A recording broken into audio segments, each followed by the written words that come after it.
Hoje você vai aprender a história da Igreja Evangélica no Brasil. De uma forma que talvez você nunca viu.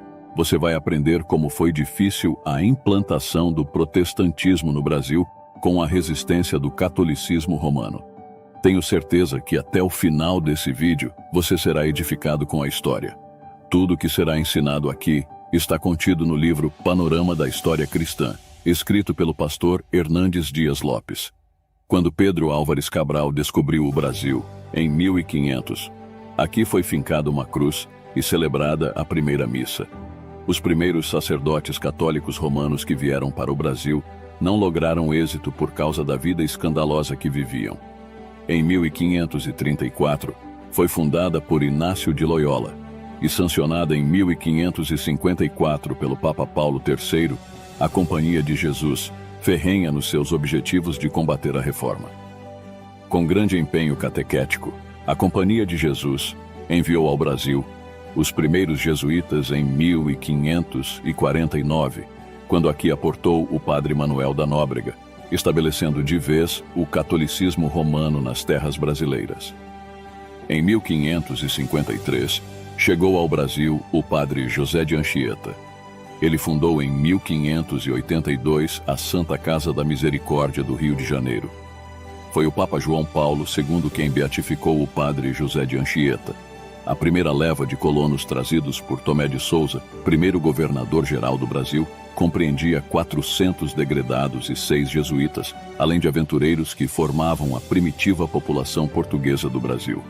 O catolicismo romano já estava implantado no Brasil. Apenas em 1557 que ocorreu a primeira tentativa de implantação do protestantismo no Brasil.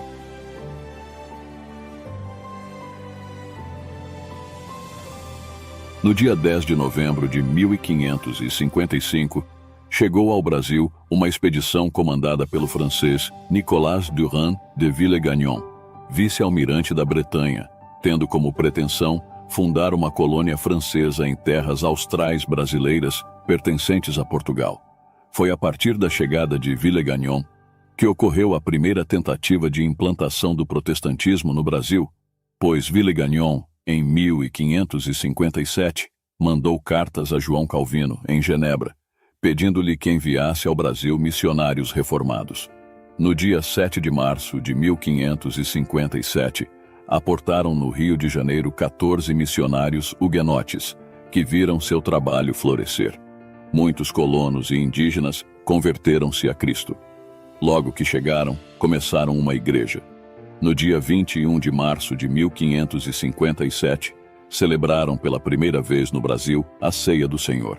O governador foi o primeiro a participar da ceia.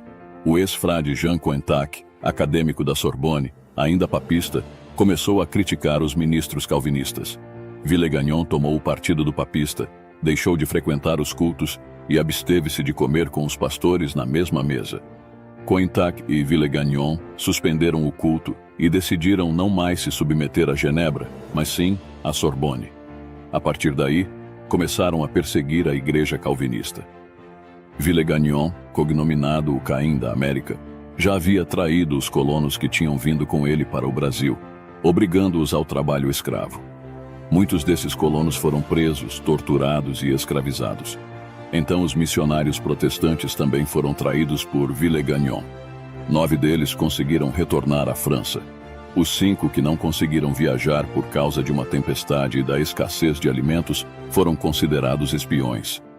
O traidor da América encontrou aí um motivo para matar os missionários. Pediu que em 12 horas eles escrevessem sua confissão de fé. Chamados à sua presença para confirmarem ou negarem a fé, intrépidos, permaneceram firmes, enquanto Jean de Bourdelle, autor da confissão, recebeu uma bofetada no rosto, fazendo jorrar sangue da boca e do nariz. Em 9 de fevereiro de 1558, Villegagnon ordena a execução de 4 huguenotes. Jean de Bourdelle é levado ao cadafalso. De joelhos ora, o carrasco o estrangula. Atado de pés e mãos, Bourdelle é jogado ao mar ainda com vida. Segue-se Mateus Verneville. Rogando que lhe poupassem a vida e fosse feito escravo, Villegagnon respondeu-lhe que ele valia menos que o lixo do caminho. Então, esganou-o e o lançou às ondas, enquanto ele clamava: Senhor Jesus, tem piedade de mim. Pierre Bourdon também foi sufocado, estrangulado e jogado às ondas. Villegagnon advertiu toda a sua gente a abandonar a crença dos reformadores. Do contrário, teriam o mesmo destino. O último deles, Jacques Le Balleur, teólogo versado na língua espanhola, no latim, no grego e no hebraico, foi enforcado pelo padre José de Anchieta, em 20 de janeiro de 1567, por ordem do terceiro governador-geral, Mendes Sá. Assim, a truculência e a intolerância religiosa abortaram a primeira tentativa de implantação da Igreja Evangélica no país. A segunda tentativa de evangelizar o Brasil se deu no século XVII, no Nordeste, pela Igreja Reformada Holandesa. Os holandeses se estabeleceram em Pernambuco em 1630, com Maurício de Nassau. A seu convite, chegaram ao Brasil, em 1637, 8 missionários. Eles fundaram igrejas em Recife e Olinda, e também nos estados da Paraíba e Ceará. Realizaram intensa obra educacional e filantrópica, cooperando com Maurício de Nassau na criação de escolas, hospitais e orfanatos. A igreja cresceu. Foram organizados presbitério e sínodo. Todavia, a oposição romana foi intensa, insuflando o ódio dos políticos contra os missionários. O fanatismo religioso levou muitos crentes às prisões. Outros foram torturados e não poucos morreram como resultado dessa perseguição. Os holandeses precisaram retirar-se do Brasil em 1654. Após essa retirada, os jesuítas entraram em campo para neutralizar e anular o trabalho protestante, no que lograram êxito. Assim, mais uma vez, fracassou a tentativa de implantar o protestantismo no Brasil. No século XVIII, nenhum portador das boas novas aportou nestas plagas. Foi um tempo de densas trevas, o século do prevalecimento do obscurantismo religioso e da truculência da Inquisição. A Inquisição, que tantas vidas ceifou na Europa, não esteve ausente do Brasil. O período de maior perseguição se deu entre 1704 e 1767. Em 1713, foram sentenciados 66 colonos do Brasil e condenadas 31 mulheres, não por heresias, mas por terem o sangue judeu. O antissemitismo já era uma realidade sombria naquela época. Em 1714, 25 crentes foram sentenciados, dentre estas 11 mulheres. 2 dos sentenciados eram cristãos recém-convertidos de 67 anos de idade. Um deles foi esfolado até ficar em carne viva. Em 1720, Teresa Paz de Jesus, de 65 anos, foi queimada viva na fogueira por causa de sua fé evangélica. Varnhagen, ilustre historiador, diz que os condenados pela Inquisição em Lisboa, oriundos do Brasil, foram 540 pessoas, das quais 450 presas em território brasileiro. Desse grupo martirizado pela sua fé, 1/3 era de brasileiros natos. Nesse tempo, as pessoas eram proibidas de ter culto evangélico em suas casas. Aqueles que ousavam contrariar essa ordem eram mortos. Melhores dias raiaram no século XIX. Pelo Tratado de Comércio outorgado à Inglaterra em 1810 por Dom João VI, bem como pela Constituinte de 1823 e pela Carta Constitucional dada em 1824 por Dom Pedro I, ficou assegurada no Brasil a liberdade religiosa. Quero apresentar pela ordem cronológica as 8 primeiras igrejas que se estabeleceram no Brasil. Primeiro foi a Igreja Anglicana. Chegou ao Rio de Janeiro em 1819, com o reverendo Lord Strangford. A segunda foi a Igreja Metodista. Chegou ao Rio de Janeiro em 1836, com o reverendo Justin Spalding.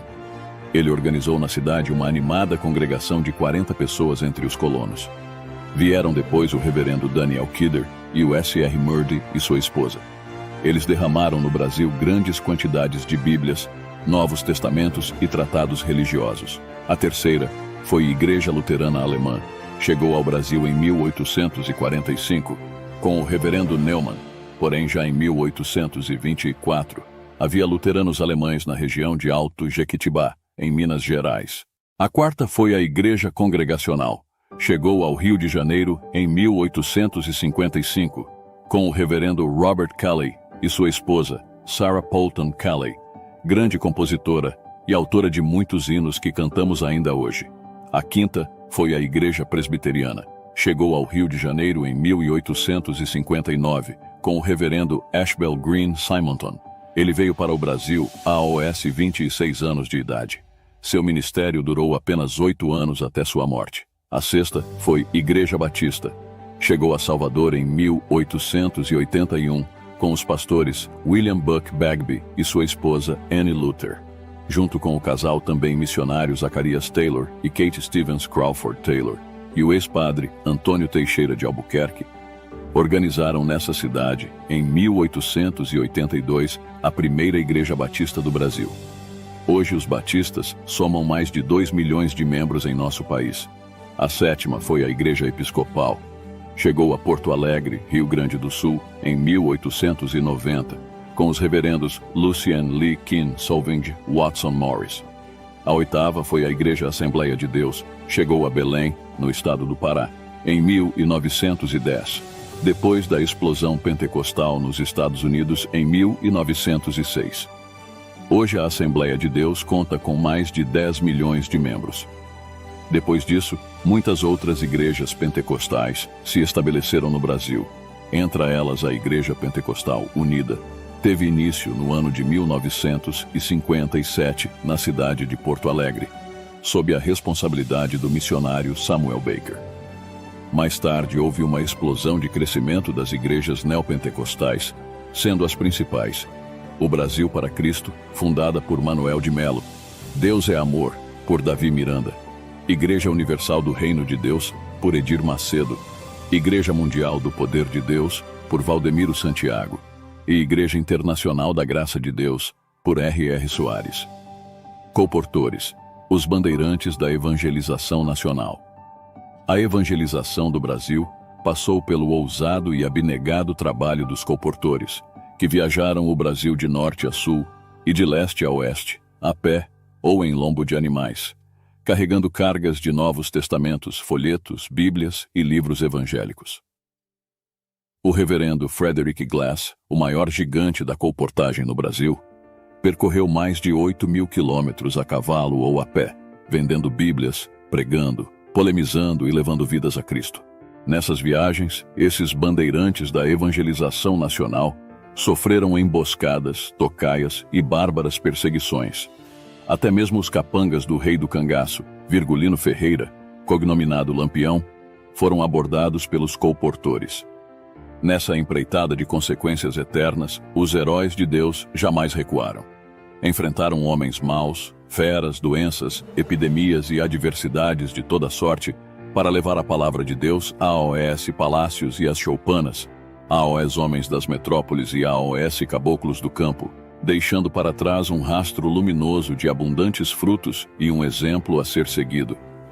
Perseguições aos protestantes. Em vários lugares de nossa pátria, a Grey protestante enfrentou duras perseguições. Massas enfurecidas, insufladas pelos padres, muitas vezes insurgiram-se contra os crentes, queimando templos, rasgando bíblias e provocando grandes transtornos. O reverendo Matatias Gomes dos Santos enfrentou em Alto Jequitibá, Minas Gerais, perseguidores fanáticos. Ele resistiu com homens armados e oração. Por isso, foi chamado de o Neemias da Zona da Mata. A Igreja Presbiteriana de Santa Margarida, Minas Gerais, recebeu uma chuva de pedras em procissão de desagrado, enquanto os crentes, reunidos em conferências evangelísticas, cantavam com entusiasmo. Chuvas de bênçãos teremos. Sim, é a promessa de Deus. A Igreja Presbiteriana de São José do Calçado, no estado do Espírito Santo, foi organizada em 10 de março de 1907 e incendiada por uma turba insuflada pelo padre Tomassi, 5 dias depois da inauguração. Em 1921, o padre Otto Maria atiçou o povo contra o pastor André Jansen, em Aparecida do Norte, São Paulo. O pastor foi preso, enquanto o templo evangélico foi incendiado, com a cumplicidade das autoridades locais. Foram muitas e bárbaras as perseguições dos seguidores e capangas do famoso padre Cícero Romão Batista, de Juazeiro do Norte, no Ceará, causando estragos e baixas nas frentes evangélicas. Também o Frei Damião, na Paraíba, perseguiu com fúria os protestantes. Este é apenas um pequeno resumo da saga do povo evangélico nesta terra. Que possamos honrar nossos pais na fé e continuar hasteando o pendão real do Evangelho. A implantação da igreja evangélica neste país foi feita com oração, trabalho árduo, lágrimas, sangue e morte, cumprindo o que diz o Salmo 126, verso 6, que diz: quem sai andando e chorando enquanto semeia, voltará com júbilo trazendo os seus feixes. Agora eu te pergunto, estamos nós, alvos do ardor missionário de outros povos, dispostos a investir agora para que outras nações não alcançadas sejam ganhas para Jesus? Desejo que Deus possa nos capacitar para que sejamos hoje instrumentos e cooperadores de Deus nesta empreitada de consequências eternas. Espero que você tenha aprendido sobre a história da Igreja Evangélica no Brasil. Tentei abordar aqui os principais fatos da história. Deixe seu comentário sobre o que você achou. Se você ainda não aceitou Jesus como seu Salvador, ainda dá tempo, arrependa-se. Ele pode mudar seu futuro, sua história. Ele pode tirar de você toda a tristeza, toda a solidão e te proporcionar o que você precisa. Entra no teu quarto, feche a porta e fala com Deus, Ele vai te ouvir.